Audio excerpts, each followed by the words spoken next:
Welcome to the whistle. Blue star படத்தோட review தான் நம்ம இந்த வீடியோல பார்க்க போறோம்.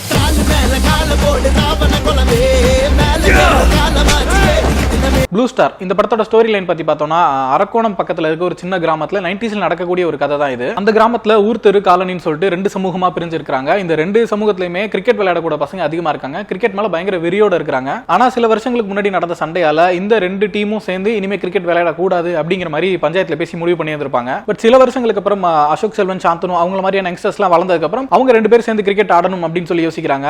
ரொம்ப நட்பாலாம் கிடையாது, ரெண்டு பேருக்குள்ளே பயங்கரமான போட்டி போறாம இருக்கு. விளையாடி பார்த்தலாம் யார் பெரிய நம்ம ரெண்டு பேருக்குள்ள அப்படிங்கிற மாதிரி ஒரு போட்டி மனப்பயனோட ரெண்டு பேரும் சேர்ந்து விளையாடலாம் அப்படிங்கிற ஒரு முடிவுக்கு வராங்க. அந்த மேட்ச்ல காலனி டீமா வரக்கூடிய ப்ளூ ஸ்டார் டீம் வந்து அசோக் செல்வன் தலைமையில களமிறங்குறாங்க. அவங்க வந்து முழுக்க முழுக்க அவங்களோட திறமையை நம்பி அந்த விளையாட்டுல வந்து விளையாடுறதுக்காக வராங்க. அடுத்ததா ஊர் தெருவை சேர்ந்த சாந்தனு, அவரோட டீம் வந்து இதுல நம்ம அப்படியே ஜெயிச்சே ஆகணும், அவங்களோட நம்ம பெரிய ஆளுன்னு காட்டி ஆகணும் அப்படிங்கிற காரணத்துக்காக லீக் டீம்ல இருந்து சில ப்ரொஃபஷனல் பிளேயர்ஸ் எல்லாம் காசு கொடுத்து கூட்டிட்டு வந்து ஒரு 2-3 பேர் ஆட வைக்கிறாங்க. அந்த பிளேயர்ஸ் எல்லாம் பயங்கரமா ப்ரொஃபஷனல் ட்ரைனிங் எடுத்துட்டு வந்து ஆடக்கூடிய கிரிக்கெட் பிளேயர்ஸா இருக்காங்க. அதனால அந்த மேட்ச்ல வந்து ப்ளூ ஸ்டார் டீம் தோத்துருது, சாந்தனு டீம் தான் ஜெயிக்குது. கெஸ்ட் பிளேயர்ஸ் ஆடி கொடுத்த அந்த லீக் டீம் பிளேயர்ஸ்க்கு வந்து சாந்தனு பணம் கொடுக்கறதுக்காக அவங்க இடத்துக்கு போறாரு. அங்க போகும்போது தான் சாந்தனு அவங்க எப்படி ட்ரீட் பண்றாங்க அப்படிங்கிறது வந்து அவருக்கு தெரியுது. அந்த இடத்துக்கு போகும்போது தான் சாந்தனு ரியலைஸ் பண்றாரு, நம்ம இது வரைக்கும் ஊர்ல இருந்துகிட்டு காலனில இருக்க பசங்க எல்லாம் நம்ம வந்து கேவலமா நினைக்கிறது, அவங்களை வந்து மட்டமா ட்ரீட் பண்றது, அந்த மாதிரி விஷயங்களை நம்ம பண்ணிட்டு இருந்தோம். பட் இங்க வந்து பார்க்கும்போது நம்மளே மதிக்க மாட்டானுங்க.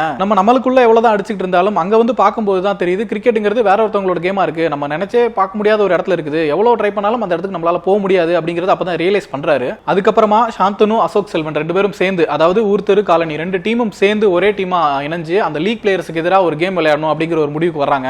இந்த ரெண்டு டீமாலையும் ஒத்துமையா விளையாட முடிஞ்சதா, விளையாண்டு அவங்களுக்கு எதிராக ஜெயிச்சாங்களா அப்படிங்கிறது தான் ப்ளூ ஸ்டார் படத்தோட மீதி கதை. இந்த படத்தோட பெரிய பிளஸ் இதோட பொலிட்டிக்கல் ஐடியாலஜி வந்து ரொம்ப கிளியரா இருக்குது. நம்ம எந்த குழப்பமும் இல்லாம யாருக்கு எதிரி, யாரு கூட யார் சண்டை போடணும் அப்படிங்கறதெல்லாம் ரொம்ப தெளிவா காட்டியிருக்காங்க. எந்தவித காரணமும் இல்லாம வெறும் வெறுப்பை வச்சுக்கிட்டு நம்மளுக்குள்ளே நம்ம அடிச்சுக்கிட்டு இருக்கோம் அப்படிங்கிற விஷயத்தை காட்டினதா இருக்கட்டும், நம்மளுக்குள்ள நான் கீழே நீ மேலன்ற மாதிரி நம்ம எவ்வளவு அடிச்சுக்கிட்டு இருந்தாலும் நம்ம ஒரு இடத்துக்கு போகும்போது நம்மள அவன் எப்படி பாக்குறான் அப்படிங்கிற விஷயத்த அப்பட்டமா காட்டினதா இருக்கட்டும், யாரை ஜெயிக்கணும், யாரு கூட சேர்ந்து விளையாடணும், யார் புதிய எதிரி அப்படிங்கறதெல்லாம் ரொம்ப தெளிவா காட்டின வகையிலுமே இந்த படம் ரொம்ப முக்கியமான ஒரு படமா தான் இருக்குது. இப்ப நம்ம பேசின பொலிட்டிக்கல் ஐடியாலஜிங்கிறது படத்தோட ஒரு ஸ்ட்ராங் பேஸ்மெண்ட் சொல்லலாம். பட் அதை தாண்டி படம் ரொம்பவே என்கேஜ் பண்ணக்கூடிய வகையில தான் இருந்துச்சு. அதுக்கு முக்கியமான காரணம் படத்துல இருந்த கேரக்டர்ஸ், ஏகப்பட்ட கேரக்டர்ஸ், எல்லாருக்குமே இண்டிவிஜுவாலிட்டிஸ் இருக்கு, தனித்தனி சிறப்பம்சங்களோட இருக்கிற எல்லா கேரக்டர்ஸுமே நம்மள வந்து ஏதோ ஒரு வகையில இம்ப்ரெஸ் பண்ணிக்கிட்டே தான் இருந்துச்சு. குறிப்பா அசோக் செல்வன் ரஞ்சித் அப்படிங்கிற ஒரு கேரக்டர் பிளே பண்ணியிருக்காரு. பயங்கரமான ஒரு கேரக்டர். ஏன்னா அவரோட கேரக்டர் ஆர்க்கே ரொம்ப இன்ட்ரெஸ்டிங்கா இருந்துச்சு. கிரிக்கெட் மேல காதலோட இருக்கிறதா இருக்கட்டும், கீர்த்தி பாண்டியன் மேல பாசமா இருக்கிறதா இருக்கட்டும், அதுக்கப்புறம் ஃப்ரெண்ட்ஸ் கேங்குள்ள இருக்கிறது, வீட்டில் அவருக்கு அப்பா அம்மா கூட இருக்க உறவுன்னு சொல்லிட்டு எல்லா வகையிலுமே ஒரு இன்ட்ரெஸ்டிங்கான கேரக்டரா இருந்தாரு. ஒரு டீமோட கேப்டனா இருந்துகிட்டு எல்லா விஷயங்களையுமே அவரோட கண்ட்ரோல்ல வச்சுக்கிறது, அந்த நடக்கிற விஷயங்களுக்கு ஏற்ற மாதிரி அடுத்தடுத்த ஸ்ட்ராட்டஜிஸ் பண்ணி கேமை கொண்டு போறதுன்னு சொல்லிட்டு ரொம்ப இன்ட்ரெஸ்டிங்கான ஒரு கேரக்டர். அதே போல சாந்தனு கூட கிளாஷ் வரும்போதும் சரி, அதுக்கப்புறம் ஊர் திராட்கள் வந்து மிரட்ட வரும்போதும் சரி, எல்லா இடத்துலயுமே சூப்பரா பெர்ஃபார்ம் பண்ணியிருந்தாரு. அடுத்ததா சாந்தனு, நமக்கு சாந்தனு வந்து எங்கேயுமே தெரியல, பெரும்பாலான இடங்கள்ல சாந்தனுவே தெரியலங்கிற அளவுக்கு நமக்கு ராஜேஷ் தான் தெரிஞ்சாரு. அந்த அளவுக்கு ஒரு கேரக்டராவே மாறி சூப்பரான ஒரு பெர்ஃபார்மன்ஸ் கொடுத்திருந்தாரு. அவரோட கேரக்டர் ஆர்க்குமே ரொம்ப இன்ட்ரெஸ்டிங்கா இருந்துச்சு. ஒரு ஊர் திரு பையனா இருந்துட்டு காலனில இருக்க பசங்களை வந்து கேவலமா நினைக்கிறது அப்படிங்கிற மாதிரி இருக்குது. அப்புறம் அவங்களை எப்படியே ஜெயிச்சு ஆகணும்னு சொல்லிட்டு லீக் பிளேயர்ஸை கூட்டிட்டு வந்து இதுல விளையாட வைக்கிறது, அது மாதிரி சின்ன சின்ன சூழ்ச்சிகள்லாம் பண்ணிட்டு இருந்தாலும் ஒரு ஸ்டேஜ்க்கு அப்புறம் அவருக்கான ரியலைசேஷன் நடந்ததுக்கு அப்புறம் அவரோட கேரக்டர் வேற மாதிரி மாறுது. அந்த டிரான்ஸ்ஃபர்மேஷன் சீன்ஸ் எல்லாமே ரொம்ப அட்டகாசமா பண்ணியிருந்தாரு. அடுத்ததா பிருத்திவி, நம்ம பாண்டியராஜன் சாரோட சன், அவர் வந்து பண்ணியிருக்க கேரக்டர் எல்லாருக்குமே பிடிக்கக்கூடிய ஒரு கேரக்டர். தியேட்டர் எல்லாருமே என்ஜாய் பண்ணி பார்த்தாங்க. சாம் உள்ள வர்றாரு அப்படின்னாலே எல்லாருக்குமே ஒரே கொண்டாட்டம். அந்த அளவுக்கு எல்லாரும் ரசிச்சு என்ஜாய் பண்ணி பார்க்கக்கூடிய ஒரு கேரக்டரா பிருத்திவி பண்ணியிருந்த சாம் கேரக்டர் இருந்துச்சு. பேட்டிங் இறங்கினதுக்கு அப்புறம் கண்ணாப்பண்ணன் வீசுறதா இருக்கட்டும், திவ்யா துரைசாமியை லவ் பண்ற சீன்ஸா இருக்கட்டும், அந்த சீன்ஸ் எல்லாமே ரொம்ப காமெடியா பயங்கரமா இருந்துச்சு. திவ்யா துரைசாமி ஒரு 2 சீன்ஸ் தான் வர்றாங்கன்னாலும் அந்த 2 சீனுமே வந்து பயங்கரமான சீனா இருந்துச்சு. ஏன்னா பிருத்திவிக்கும் அவங்களுக்குமான அந்த லவ் சீன் வந்து தியேட்டரே வெடிச்சு சிரிச்சு என்ஜாய் பண்ணி பார்த்துட்டு இருந்தாங்க. அந்த அளவுக்கு ஒரு சூப்பரான பெர்ஃபார்மன்ஸ் கொடுத்திருந்தாங்க ரெண்டு பேருமே. அடுத்ததா படத்திலே ரொம்ப முக்கியமான ஒரு கேரக்டர் பண்ணியிருக்காரு நம்ம பக்ஸ், பகவதி பெருமாள் என்னும் பக்ஸ் வந்து இமானுவேலா நடிச்சிருக்காரு. அவருக்கான கேரக்டர் தான் இந்த படத்திலே ரொம்ப ஸ்ட்ராங்கான கேரக்டர்னு சொல்லலாம். நம்ம சார்பட்டா படத்துல வர ரங்கன் வாத்தியார், பிடி தாத்தா ரெண்டு பேருமே கலந்த மாதிரியான ஒரு கேரக்டரா வராரு. ஆரம்பத்துல கதை சொல்லும்போது சில வருஷங்களுக்கு முன்னாடி நடந்த பிரச்சனையால இந்த ரெண்டு டீமும் மேட்ச் விளையாடுறது இல்லைன்னு சொல்லியிருந்தால அதுக்கான காரணம் என்ன அப்படின்னா, இந்த ஒரு சண்டையில பக்ஸ் இருக்கார்ல அவரோட காலை வெட்டிடுவாங்க. அந்த பிரச்சனைக்கு அப்புறம் தான் ரெண்டு டீம் விளையாடக்கூடாதுங்கிற மாதிரி போலீஸ் ஸ்டேஷன்ல பேசி பஞ்சாயத்துல முடிவு பண்ணிருப்பாங்க. அப்படி தன்னோட காலில் வெட்டுப்பட்டு பாதிக்கப்பட்ட ஒருத்தரா இருந்தாலும் அதுக்கப்புறம் அந்த ரெண்டு தரப்புக்கு நடுவுலையும் பிரச்சனை வரக்கூடாது அப்படிங்கிறதுக்காக அவர் முடிவெடுத்து என்ன விஷயங்கள் பண்றாரு அப்படிங்கிறது தான் அந்த கேரக்டரோட ஸ்ட்ரென்த்னு சொல்லலாம். அடுத்த ஜெனரேஷன் பசங்களை புரிஞ்சுக்கிட்டு ஸ்போர்ட்ஸுக்கு முக்கியத்துவம் கொடுத்து விளையாடாதான் டிசிப்ளின் இருக்கும் அப்படின்னு சொல்ற இடங்களா இருக்கட்டும், என்னதான் இந்த ரெண்டு டீமும் சேர்ந்து விளையாண்டாலும் அவங்களுக்குள்ளேயும் ஒரு சின்ன ஹேட்ரட் இருக்க தானே செய்யும். அந்த விஷயங்களா இருக்கட்டும், அதுக்கப்புறம் ஊர்க்கார ஆட்களோட பேச்சை கேட்டுட்டு இவங்க தப்பான இன்ஃப்ளூயன்ஸ்ல பண்ற சில விஷயங்களா இருக்கட்டும், இதையெல்லாம் அப்சர்வ் பண்ணி அவர் அந்த தட்டி கேட்டு பசங்களுக்கு அட்வைஸ் பண்ணி திருத்துற இடங்களா இருக்கட்டும், இந்த மாதிரி பல முக்கியமான விஷயங்களை பண்ணக்கூடிய ஒரு கேரக்டரா தான் நம்ம பக்ஸ் பண்ணியிருக்காரு. அடுத்ததா அசோக் செல்வனோட அப்பா வர குமரவேல், இளங்கோ குமரவேல், அவர் வந்து ஒரு பக்குவமான நடிப்பை கொடுத்திருக்காரு. அவரோட கேரக்டர் எல்லாருக்குமே பிடிக்கக்கூடிய வகையில தான் இருக்கு. அடுத்தது அசோக் செல்வனோட அம்மா வர லிசி ஆண்டனி, ஒரு பயங்கரமான பெர்ஃபார்மன்ஸ் கொடுத்திருக்காங்க. அவங்க வர சீன்ஸ் எல்லாமே தியேட்டர்ல பயங்கரமா என்ஜாய் பண்ணி பார்த்தாங்க.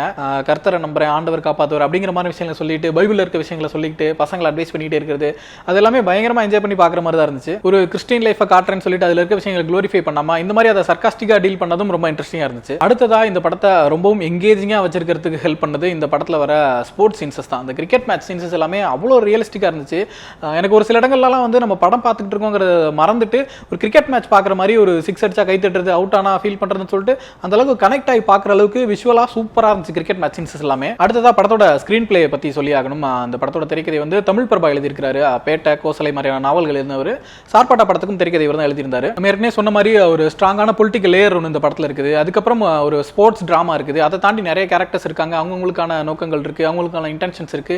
இது எல்லாத்தையுமே ரொம்ப அழகா பிளெண்ட் பண்ணி இந்த ஸ்கிரீன் பிளேக்குள்ள கொண்டு வந்திருந்தாரு. அடுத்ததா இயக்குனர் ஜெயக்குமார், அவருக்கு இது முதல் படம் மாதிரியே தெரியல, ஒரு ஃபர்ஸ்ட் கிளாஸான படம் கொடுத்திருக்காருன்னு தான் சொல்லணும். படம் ஆரம்பிக்கிறதுல இருந்தே அந்த ஊரோட வாழ்வியலை காட்டுறது வந்து ரொம்ப அழகா இருந்துச்சு. அங்க இருக்க வீடுகள், சர்ச்சு, தெருக்கள் சொல்லிட்டு ஏகப்பட்ட விஷயங்கள் ரொம்ப ரியலிஸ்டிக்காவும் அழகாவும் இருந்துச்சு. நம்ம இதுக்கு முன்னாடி சினிமால பெருசா பார்த்து பழகாத மாதிரி ரொம்ப ஃப்ரெஷ்ஷாவும் இருந்துச்சு. நம்ம ஏற்கனவே சொன்ன மாதிரி அந்த கிரிக்கெட் காட்சிகளை வந்து அவ்வளோ எங்கேஜிங்கா கொடுத்ததுலையும் சரி, அந்த ரெண்டு பசங்களுக்குள்ள அவங்க மிங்கிள் ஆகிறதுக்கு தடையா இருக்கிற அந்த பொலிட்டிக்கலான விஷயங்களை அட்ரஸ் பண்ணதுலையும் சரி, ஃப்ரெண்ட்ஸ், ஃபேமிலி எமோஷன்ஸ் சொல்லிட்டு எல்லா விதமான எமோஷன்ஸையும் படம் முழுக்க கேரி ஓவர் பண்ண வகையில வந்து இயக்குனர் ஜெயக்குமார் ஜெயிச்சிருக்காருன்னு தான் சொல்லணும். படம் டெக்னிக்கலாமே ரொம்ப ஸ்ட்ராங்கா இருந்துச்சு. ஏன்னா நம்ம கிராமங்கள் அப்படின்னா நம்ம சவுத் சைடு தான் போயிடுவோம், மதுரை, தேனின்னு சொல்லிட்டு அந்த மாதிரி கிராமங்களை தான் பார்த்திருக்கோம். சென்னைக்கு வெளியில அரக்கோணம் பக்கத்தில் இருக்கிற ஒரு அழகான கிராமத்தை வந்து இயல்பான முறையில் படம் பிடிச்சு காட்டின வகையில சினிமாட்டோகிராஃபர் தமிழ் அழகன் வந்து ரொம்ப சிறப்பான ஒரு ஒர்க் பண்ணியிருக்காரு. அடுத்ததா எடிட்டிங், ஆர்கே செல்வாவோட எடிட்டிங் இந்த படத்துக்கு மிகப்பெரிய பிளஸ். ஏன்னா ஸ்போர்ட்ஸ் சம்பந்தப்பட்ட காட்சிகள் வந்து ஒரு கிரிக்கெட்டையே பார்க்குற மாதிரியான ஃபீல் கொடுக்குற அளவுக்கு அவ்வளோ எங்கேஜிங்காக எடிட் பண்ணியிருந்தாரு. படத்தோட ஆரம்பத்தில் வரக்கூடிய அந்த ஊர் சம்பந்தப்பட்ட காட்சிகள், ஒரு அங்காமலி டைரி, சிட்டி ஆஃப் காட் பார்க்குற ஃபீல் கொடுக்குற மாதிரி ரொம்ப இன்ட்ரெஸ்டிங்கான ஒரு கட்ஸ் இருந்துச்சு. அடுத்ததா மியூசிக், கோவிந்த் வசந்தாவோட மியூசிக் வந்து இந்த